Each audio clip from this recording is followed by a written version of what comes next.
여자애들은 여자애들은 고민의 종류가 좀 달라져.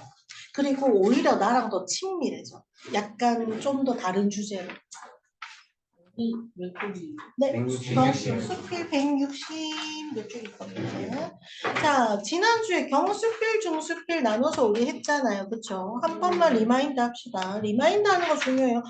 그 수험생들 공부 요령이기도 한데, 여러분, 본인이 스스로 국어 공부든 수학이든 영어든 뭘 새로 하실 때, 지난번에 했던 공부 바로 딜을 하지 마시고 지난번에 했던 공부를 살짝 리마인드 해주세요. 그게 집중도, 몰입도를 높여주고 이게 이어져, 공부가. 알겠지? 그 수험생들 다 그렇게 공부하니까 합격생들. 좀 팁은 그대로 따라하세요. 그리고 민기야, 너 앞에서 자꾸 소음 낼래?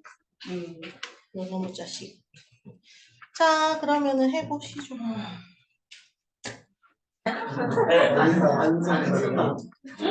고맙습니다.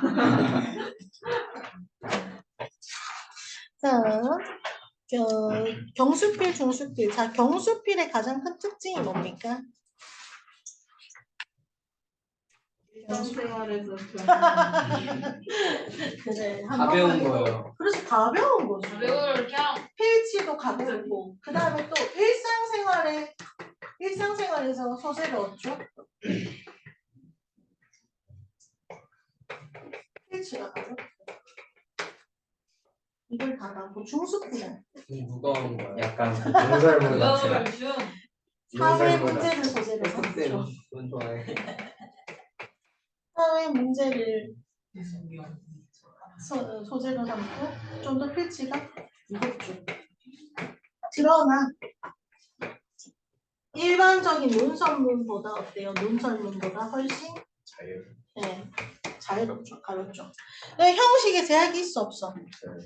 없어. 그 다음에 소재에 제한이 있나 없나? 없어요. 그리고 글쓴이와 이 그 작가가 일치하나? 언제나 일치합니다. 수필은 야, 자기 이야기 쓰는 거잖아요. 그 봐봐. 글쓴이가 경험을 통해 얻은 깨달음이나 경험, 지향, 녹화 끄시는 건가요? 녹화하고 자기 이야기를 하다 보니까 언제나 1인칭이고 언제나 작가와 글쓴이가 일치해. 근데 작가랑 글쓴이가 일치하지 않는 거, 화자랑 일치하지 않는 거는 시나 소설은 일치 안 하죠. 시는 일치할 수도 있고 안 할 수도 있고 소설은 보통 대부분 거의 99% 아닌 좀 각색돼서 나와요. 자전적 소설이 조금 빠지긴 하지만 자전적 소설은 자기 이야기 쓴 거거든. 근데 그것도 각색이 들어가요. 똑같이 안 쓰죠. 그죠? 자, 그러면 166쪽 스필의 특징 보시죠. 자, 총 9가지 특징이죠. 1, 2, 3, 4, 5, 6, 7, 8, 9, 49.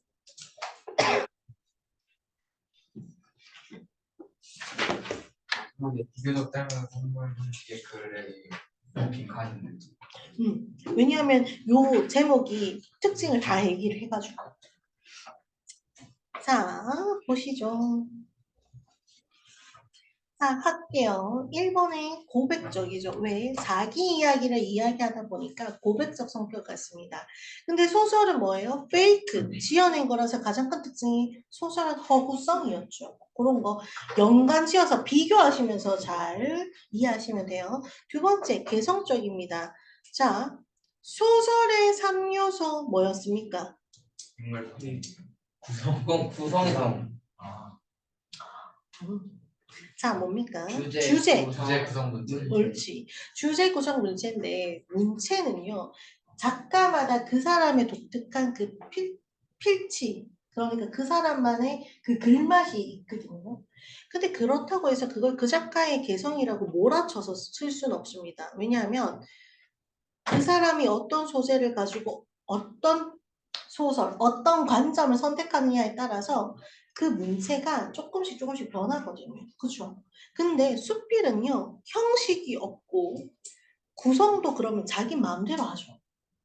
구성도. 왜? 형식에 제약이 없으니까. 소설은 구성 단계 어떻게 따라야 돼?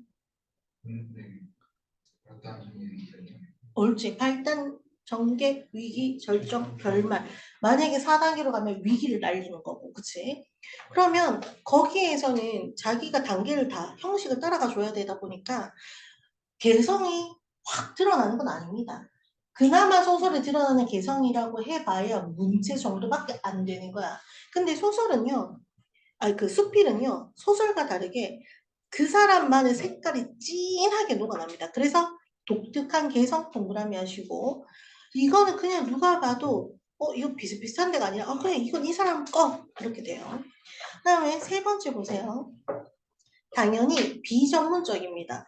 소설은 작가가 쓰는 거거든요. 시도 시인이 쓰는 거예요. 그런데 수필은 제한이 없어요. 전문 작가 아니어도 쓸 수 있어요. 그래서 대중적인 글에 동그라미 하세요. 뭐 이병률의 그 산문집이나 이런 거 뭐 수필, 그 사람 원래 사진 작가거든요. 그래서 뭐 수필집 내는 겁니다. 그 다음 자유로운 형식. 이건 너무 쉽죠. 그다음 5번 보세요. 신변 잡기는요. 자, 여러 가지 일들, 일상 주변에. 그래서 제재가 다양합니다. 제재가 다양한 걸 동그라미 하시고. 제재가 뭐죠? 막는 거. 제재. 널 막고 싶다. 제재가 뭐죠? 현진아? 제재요? 응. 제재. 중국어의 제재. 가수이랑 안 말하겠어요. 야, 남자가 무슨 제재를 써? 그 중국어 제재를 말하는 거 아니야? 제재. 그냥 애교 부린 거 아니에요? 제재가 뭘로? 그러니까 언니, 그 여동생 뭐 이런 거야. 그런 뜻이에요? 여기 저걸 얘기해라. 연예인 제재라. 자, 가수가 보세요. 있습니다. 쌤이 이거 해줬잖아. 문학에서 이 제재가 뭡니까? 그렇지, 중심 소재죠. 내가 이거 다 해줬잖아. 정서 막 그러면 애들 감정 듬뿍 뭐지 알려줬잖아. 중심이 되는 거. 그런 거 같아. 약간 머리에 적당을 들으라고. 그 맞아. 금표랑 시우는 또 해줬었잖아.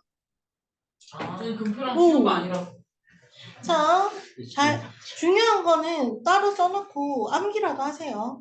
자, 제재가 다양한 걸 지금 갈래, 제재 계속 쓰는 말들인데 본인의 용어를 뜻을 정확히 모르면 어떻게 해? 이거 어떻게 읽어? 자, 그래서 소재가 다양한 글이죠. 중심 소재들. 1인칭 문항 자기 표현의 글 1인칭 문항 보기에 다 별 달아 놓으시고 글 속에 나는 언제나 글쓴이 자신입니다. 나로 서술되고요. 그래서 고백적, 철학적. 근데 그 고백적에다 동그라미 하시고 경수필, 철학적에다가 동그라미 하시고 중수필 쓰시면 돼요. 자아성찰의 문항 지얘기하니까 위트 재치 좀 재밌는 거 많아요. 비교적 짧은 산문 형식 이걸로 됐습니다. 구성 요소 보세요.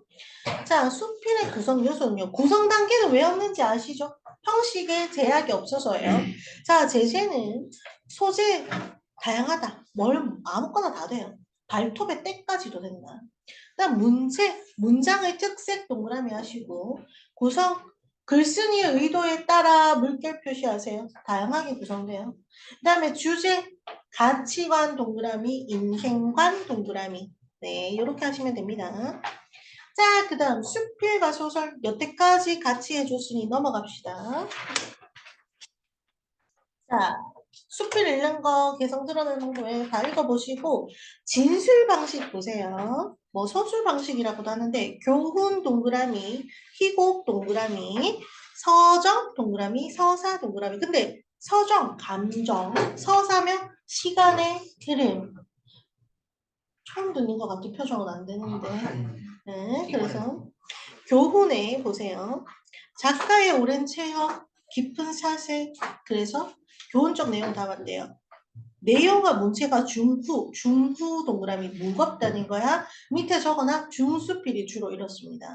작가의 신념과 삶의 태도가 강하게 드러나요. 밑줄 긋고 개똥 철학 같은 수필이 여기에 들어가요. 내가 사람은 이래야 될 것 같아. 막 이런 거. 데미시 엘기인가? 하여튼 이만큼 두꺼운 책이 있는데 그 사람이 수필 형식으로 자기 철학을 사람은 어떻게 살아야 돼? 막 이런 거 이만큼 적어놓은 거 있어요. 한 사람의 고유한 철학이 개똥 철학이면은 칸트 철학도 개똥 철학 아니에요? 칸트 같은 진짜 자기가 이 직업상 철학자라고 알고 있는 사람들 있죠.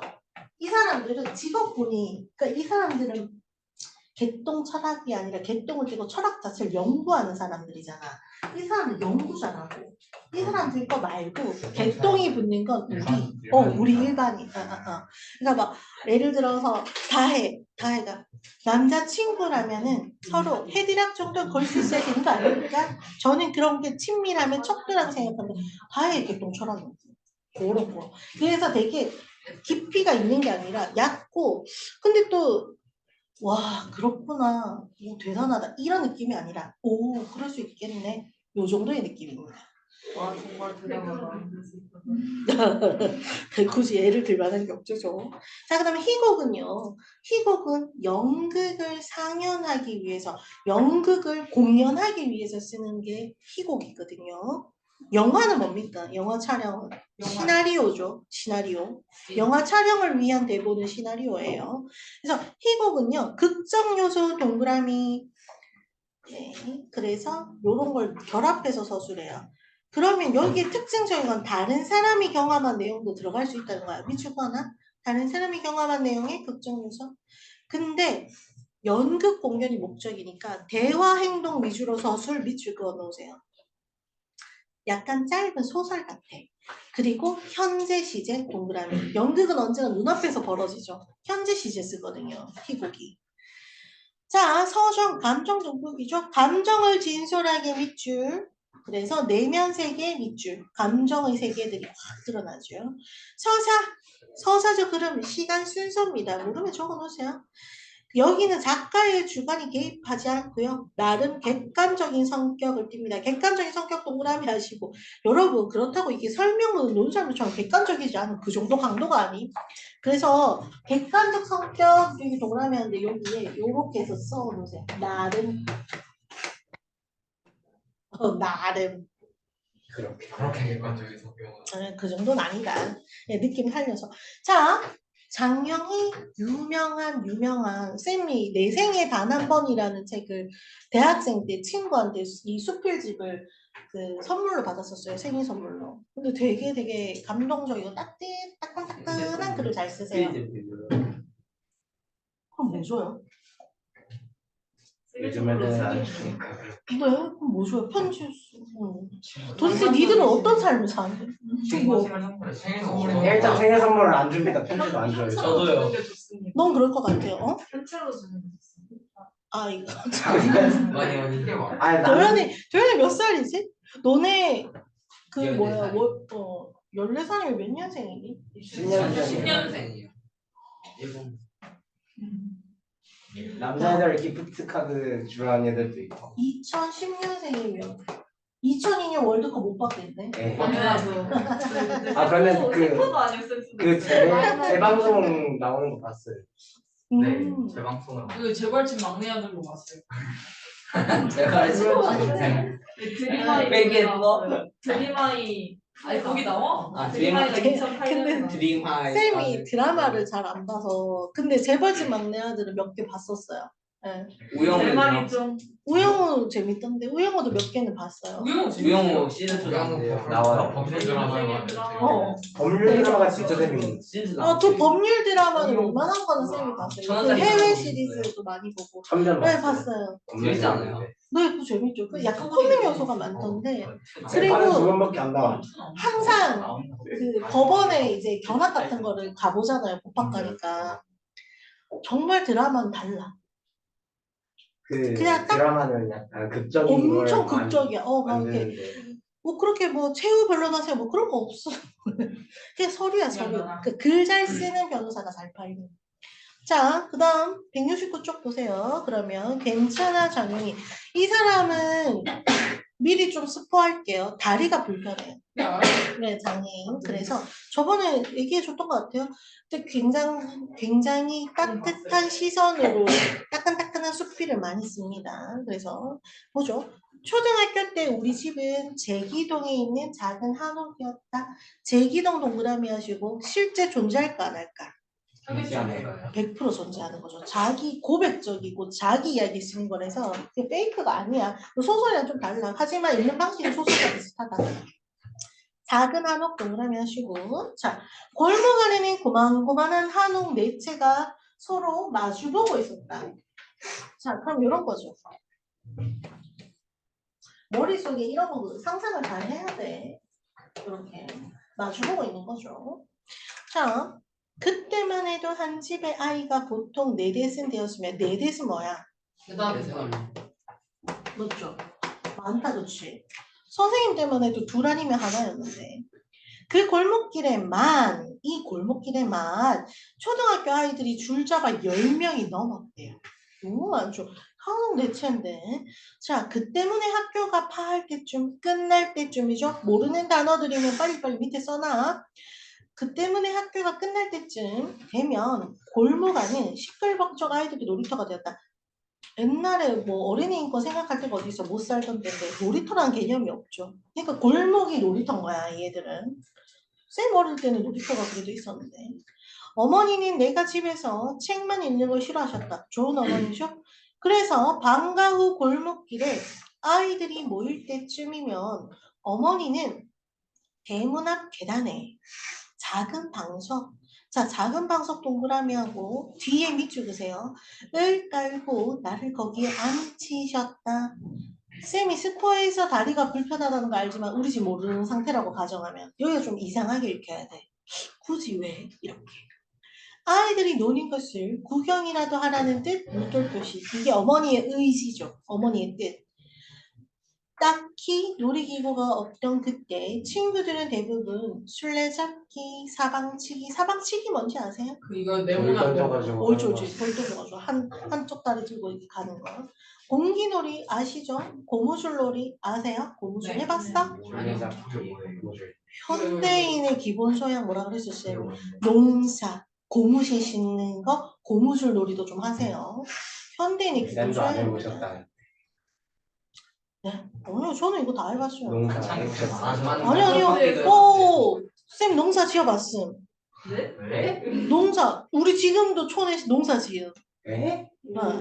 배추 농사. 배추 농사가 다 망했던 적도 있어요. 두더지가 다 파먹어가지고. 진짜. 나중에 썰 풀어줄게요. 웃겨요, 이거. 고무줄 놀이 등을 하고 놀았지만 나는 공기놀이 외에는 어떤 놀이에도 참여할 수 없었다. 자, 나는 공기놀이 외에는 어떤 놀이도 참여할 수 없었다. 밑줄 두 줄 그으시고 이제 좀 짐작이 되네. 공기놀이만 손으로 하는 거고 나머지 전부 다 뭐예요? 다리 써야 되죠. 다리 불편하구나. 한쪽. 내가 알기로 한쪽. 왜냐면 목발 짚고 다닐 정도 됐거든. 근데 그 사무실 할 수 있지. 사방치기는 한쪽 다리 들고 하는 거니까 앞으로 좀 다리만 하면 돼.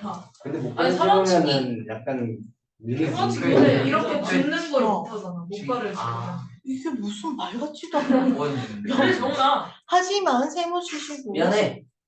미안해야지. 자, 골목한 친구들 표적가로 하시고 동그라미 2개 겹치셔도 돼요. 그럼 얘들은 보자. 어떻게 대해주나. 나를 위해 물결 표시 꼭 동그라미 무언가 역할을 만들어 주었다. 미주고 어머 너무 착한 친구들이다. 고무줄놀이나 달리기를 하면 내게 뭘 시켜줘요? 자, 심판 동그라미 심판 시켜주거나 그러니까 요이 땅 뭐 이런 거 해주는 거지. 신발 주머니와 책가방을 맡겼다 동그라미. 그뿐인가? 술래잡기를 할 때는 한 곳에 앉아있는 내가 답답해 할까봐 자, 밑줄 끄세요. 미리 내게 어디에 숨을지 말해주고 숨는 친구도 있었다. 약간 숨바꼭질 느낌으로 읽으시면 될 것 같아요. 근데 나는 이 수필을 읽을 때 얘가 너무 센스 있다고 생각했어. 왜 그럴까?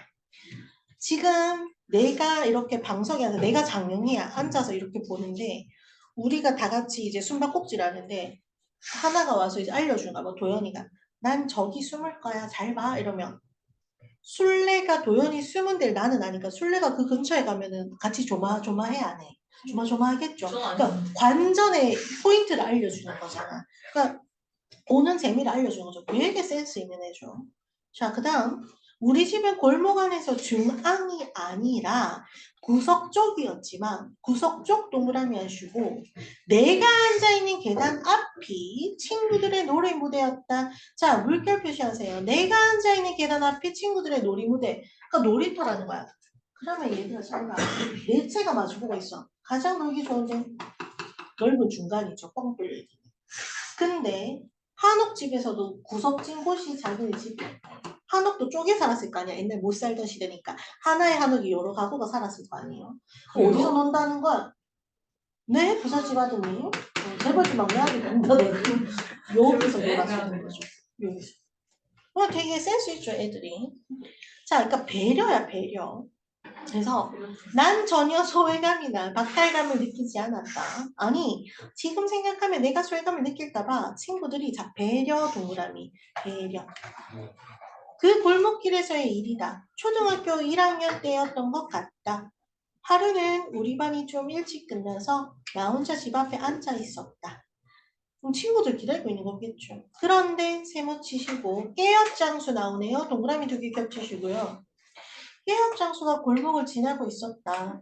그 아저씨는 가위만 쩔렁이며 내 앞을 지나더니 다시 돌아와 내게 깨역 2개를 내밀었다. 순간 그 아저씨와 내 눈이 마주쳤다. 아저씨는 아무 말도 하지 않고 아주 잠깐 미소를 지어 보이며 말했다. 괜찮아. 괜찮아. 자, 뾰족가루 아시죠? 밑에. 무엇이 괜찮다는 것인지 몰랐다. 뾰족가루. 무엇이 뭘 의미하냐? 밑줄 그세요. 돈 없이 깨어서 공짜로 받아도 괜찮다는 것인지 밑줄 긋고 동그라미 1. 아니면 목발을 짚고 살아도 괜찮다는 것인지 밑줄 긋고 동그라미 2. 둘 중에 뭔지 몰랐는데 근데 그거 중요하지 않아. 지금 중요하지 않아. 중요하지 않다. 중요한 건 내가 그날 마음을 정했다는 것이다. 그날 이 사람은 인생에 무언가를 정했어. 뭘 정했냐? 밑줄 2줄 그으세요. 이 세상은 그런대로 살만한 곳이라고. 밑줄 2줄. 아까 이 애 엄마가 장현이 엄마가 아이가 집에 틀어박혀서 책만 읽는 거 싫어했다 그랬지. 그러면 그런 행동을 이전에 했었다는 거야? 안 했다는 거야? 했었다는 거죠. 그럼 그걸 했었다는 건 뭐야? 세상에 불만이 있다는 게 느껴져. 그쵸? 근데 이제 그렇게 하지 않는 거야. 자, 어느 방송 채널에 오래전에 학교 친구를 찾는 프로그램이 있다. 한 번은 어느 친구가 나와서 초등학교 때 친구들을 찾았는데 함께 축구 시합을 하던 이야기가 나왔다. 당시 허리가 36인치일 정도로 뚱뚱한 친구가 있었는데 자, 뚱뚱한 친구 동그라미 하시고 장윤희와 자, 쓰시오. 글쓴이와 비슷한 입장이죠. 글쓴이와 비슷한 입장. 자, 뚱뚱한 친구가 있었는데 뚱뚱해서 잘 뛰지 못한다고 다른 친구들이 축구팀에 끼워주려고 하지 않았다. 그때 그 가수가 나서서 말했다. 그럼 얘 골키퍼를 하면 함께 놀 수 있잖아. 그래서 그 친구는 골키퍼로 친구들과 함께 축구를 했고 몇십 년이 지난 후에도 그 따뜻한 말과 마음은 그대로 기억하고 있었다. 그러면 이 친구에겐 평생의 좋은 기억이겠죠. 그렇죠? 괜찮아. 난 지금도 이 말을 들으면 괜히 가슴이 찌해진다. 그 괜찮아는 참 중요한 말이죠. 지난 2002년 월드컵 4강 독일에 졌을 때 관중들은 선수들을 향해 외쳤다. 예, 이렇게 막 외쳐주죠. 괜찮아. 괜찮아. 혼자라면 문제를 풀다가 결국 골든벨을 울리지 못하면 친구들 얼싸안고 말해준다. 괜찮아, 괜찮아. 근데 여러분 골든벨 뭔지 아세요? 알아요. 그 맞아. 정도면 모르네. 야, 그거 아직도 아니? 친구들아 미안해. 맞아. 공 같은 거 이렇게. 오, 힌트 한 대만. 신기하네. 그 지금도 합니까? 안 해요. 안 해요. 신기하네. 그때 봤을 때 지리 문제 하나도 못 봤어. 오, 거기 문제 난이도 높아. 그때 엄청 어려웠어. 근데 너는 어떻게 알아 이거? 학교에서 그냥 봤어요 몇 번. 어렸을 때 할머니 재밌었어요. 집 전철이랑 돌리다가 그래서 그 괜찮아 세 번째 줄에 뾰족가루 하시고요. 그만하면 자, 이 괜찮아가 어떤 뜻이냐? 그만하면 참 잘했다고. 자, 밑줄 긋지 마세요. 종류가 지금 많아서 그래요. 자, 동그라미 1, 용기를 북돋아주는 말. 용 앞에 동그라미 1 다시면 되죠. 너라면 뭐든지 다 눈 감아주겠다. 동그라미 2, 용서의 말. 무슨 일이 있어도 난 네 편이니 넌 절대 외롭지 않아. 격려의 말. 동그라미 3. 지금은 아파도 슬퍼하지 말라. 나눔의 말. 동그라미 4. 그리고 마음으로 일으켜주는 부축의 말. 괜찮아. 부축의 말. 동그라미 5. 참으로 신기하게도 힘들어서 주저앉고 싶을 때마다 난 내 마음속에서 작은 속삭임을 듣는다. 오래전 따뜻한 추억 속 골목길 안에서 들은 말. 자, 괜찮아. 조금만 참아. 이제 다 괜찮아질 거야. 아, 그래서 괜찮아는 이제 정리하죠? 밑줄 그으세요. 다시 시작할 수 있다는 희망의 말. 그리고 동그라미 6 가세요. 희망의 말에. 정리를 이 앞에 5개 포섭하는 건 희망의 말이죠. 6번이 가장 중요한 말이죠. 170 낙관적인 것 같은데. 어떤 거? 낙관적인. 낙관적. 낙관론으로 볼 수 있죠. 장현이는 되게 낙관론자에 가깝습니다. 같습니다. 왜냐면 비관론자랑은 전혀 거리가 멀죠. 자, 그 다음에 수필이고 성격 좀 보시죠. 성격. 교훈. 아, 극복하면 된다. 이겨내면 된다. 또 뭘 얻을 수 있나 어떤 교훈. 내가 한 그 무심코 말한 그 좋은 말이 남에게는 평생의 좋은 힘 혹은 버팀목이 되어준다는 거죠. 근데 이거 반대 해석도 가능하죠. 내가 생각 없이 뱉은 말이 남에게 평생의 상처가 될 수도 있는 거죠. 자, 그 다음에 회상적이라는 건 뭡니까? 과거 기억이라는 거죠. 과거 기억이라고 위에 써놓으시고 체험적이라는 건 경험을 얘기하는 거니까 경험 써놓으시고 특징, 예, 뭐 다 나머지 읽어보시면 됩니다. 자, 오늘 여기까지 하시죠.